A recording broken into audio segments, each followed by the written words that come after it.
O Brasil abriga grandes empresas, embora nem sempre valorizadas. Um exemplo é a Marco Polo, gigante global. Especialista em ônibus, representa a vocação empreendedora brasileira. Mas como ela se tornou uma líder no mundo todo? E como foi a sua trajetória até se tornar uma referência mundial em transporte sustentável? A Marco Polo, inicialmente chamada de Carrocerias Nicolas, nasceu em Modesta. Embora pequena, estava determinada a conquistar não só o Brasil, mas sim o mundo. Os irmãos Dorval, Doraci e Nelson Nicola fundaram a empresa com mais 6 sócios. Eles se destacaram na fabricação de carrocerias para ônibus e inicialmente de madeira. Não eram os primeiros, mas estavam entre eles. A Carroceria Nicolas também oferecia serviços de pintura e lanternagem para veículos. As carrocerias eram fabricadas conforme a demanda e levavam 3 meses para ficarem prontas. Com muitas peças importadas, era preciso criatividade para adaptar peças de caminhões em ônibus. Entretanto, em 4 anos, a madeira deu lugar ao metal. Os chassis de madeira eram atrasados e para caminhões inadequados para ônibus. Assim, surgiu a necessidade de chassis específicos. A empresa já mostrava sinais de mudança, especialmente quando um novo nome entrou em cena. Em 1951, os irmãos encontraram Paulo Bellini, um jovem de 22 anos, com a ajuda de seu pai. Ele comprou uma cota e se tornou um dos sócios, assumindo setores comerciais e financeiros. Isso impulsionou o crescimento da empresa como um todo. Na primeira década, foi repleta de sucessos. Mudaram-se para um espaço maior, em Planalto, e na segunda década o avanço foi ainda maior. Em 1961, quando começaram a vender ônibus para o Uruguai. Atualmente pode parecer pouco agora, mas foi um grande passo na época.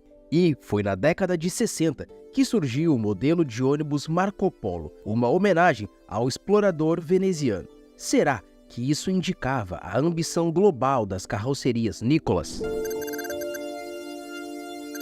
Com a partida dos irmãos Nicolas da empresa, o nome original Carrocerias Nicola já não fazia mais sentido algum. Assim, em 1971, a renomada empresa passou por uma reestruturação e adotou o nome Marco Polo. Mas os irmãos Nicolas não deixaram o mercado. Fundaram então outra empresa, concentrando-se no que amavam: restaurar veículos e, com um toque inovador, transformar caminhões em ônibus. Bellini, uma figura proeminente na história da Marco Polo, era alguém que entendia as nuances do mercado automobilístico. Com o avanço dos anos e o crescimento exponencial da indústria, ele reconheceu a necessidade de constantes reinvenções. Essa visão de olhar para o futuro e estar sempre um passo à frente tornou-se parte integrante da cultura da Marco Polo e virou um lema da companhia. A Marco Polo, sob sua direção, não era apenas uma empresa que fabricava ônibus.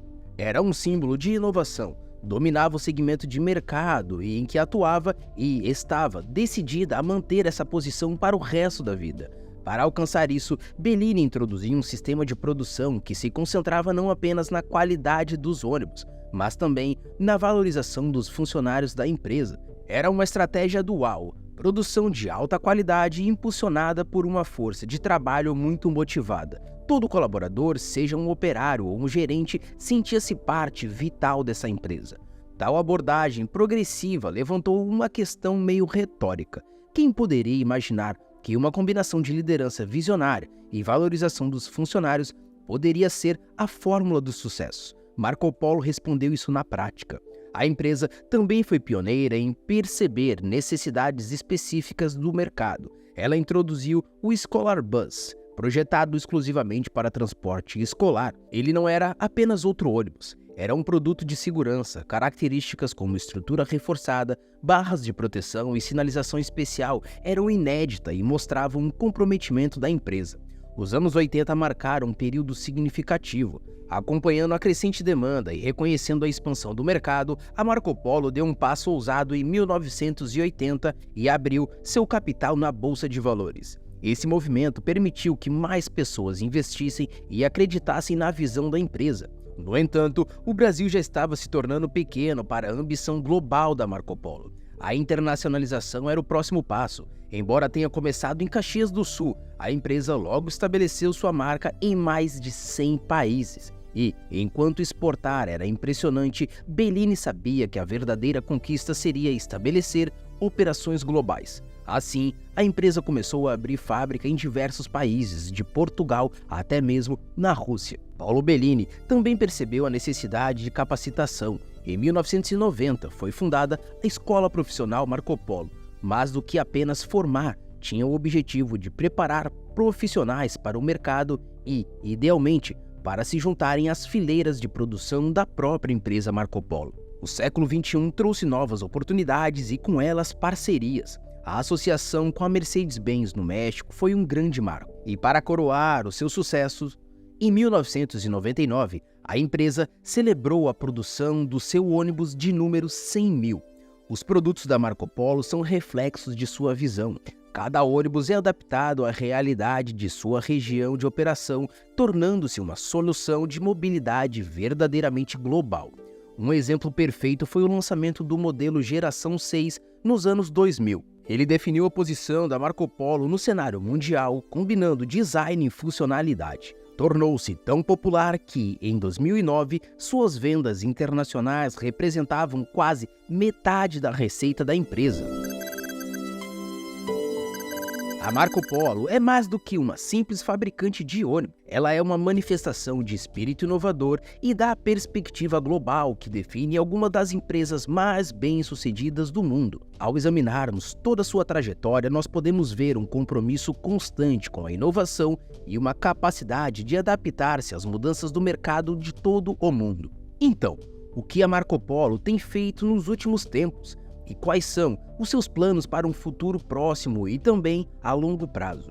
Uma das respostas mais marcantes é o seu foco inegável na inovação contínua. Com especial destaque para o mercado internacional, seu protagonismo global é evidente, especialmente quando observamos lançamentos recentes, como o próprio ônibus Attivi, totalmente elétrico. Em 2022, o compromisso da Marco Polo com o futuro sustentável do transporte ficou ainda mais evidente. A empresa começou a produção de 30 unidades do Attivi e, olhando para o futuro, não vê limites de mais outros modelos. Há uma capacidade e disposição claras para atender demandas maiores, como as metrópoles de São Paulo, o pulsante coração da América Latina. Esse movimento em direção aos veículos sustentáveis não é uma novidade. Em 2023, espera-se um aumento ainda assim na produção do Attivi, mostrando uma progressão consistente. O ônibus não só carrega o nome da Marco Polo em sua carroceria, mas também em sua alma.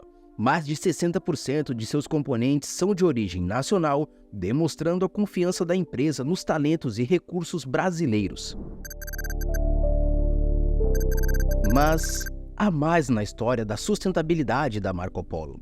A empresa se orgulha de ser uma das principais fabricantes de soluções eletrificadas do Brasil.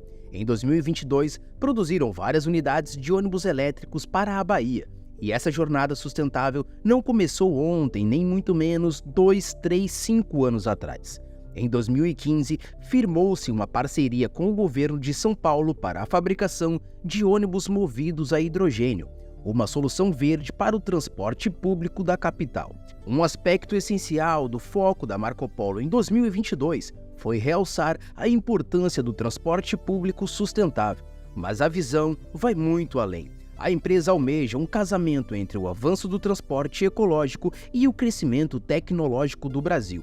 Renato Florencio, um pilar na engenharia da Marco Polo, acredita que o projeto dos ônibus elétricos é um testemunho do poder que a engenharia brasileira possui e vai mostrar ao mundo.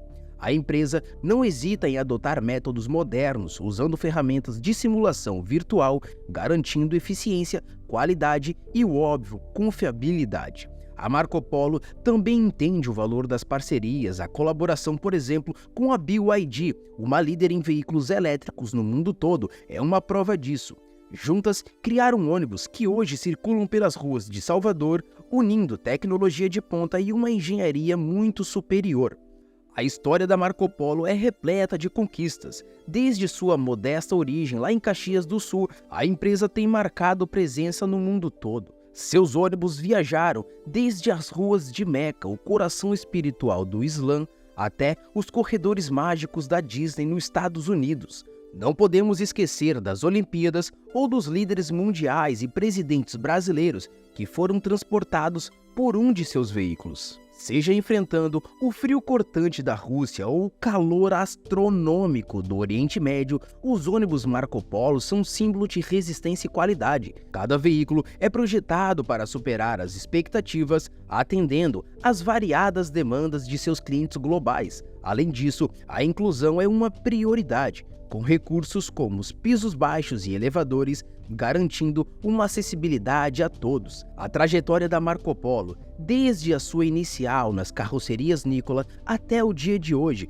é uma prova do que o espírito empreendedor brasileiro pode alcançar de verdade. Ela serve como um lembrete de que o Brasil possui empresas que não apenas competem, mas lideram no palco mundial. Finalmente, ao olharmos para Marco Polo, vemos mais do que uma empresa. Vemos uma jornada começando com o Irmãos Nikola e sendo ampliada pela visão de Paulo Bellini. Assim como o explorador veneziano que inspirou seu nome, a Marco Polo é feita para descobrir e conquistar novos horizontes. Agora, se você quer mesmo saber a história sobre uma das empresas brasileiras que infelizmente não obteve o mesmo resultado da Marco Polo e ficou muito conhecida nos anos 70, 80 e 90, conheça agora a história da Gurgel e clique no vídeo que está passando na sua tela, porque nela eu falo toda a história completa, inclusive o fim trágico e quais os motivos. Se você gostou, já deixa seu like nesse vídeo e não se esquece de se inscrever no canal ativando as notificações, porque eu posto vídeos novos todos os dias, inclusive te vejo no próximo.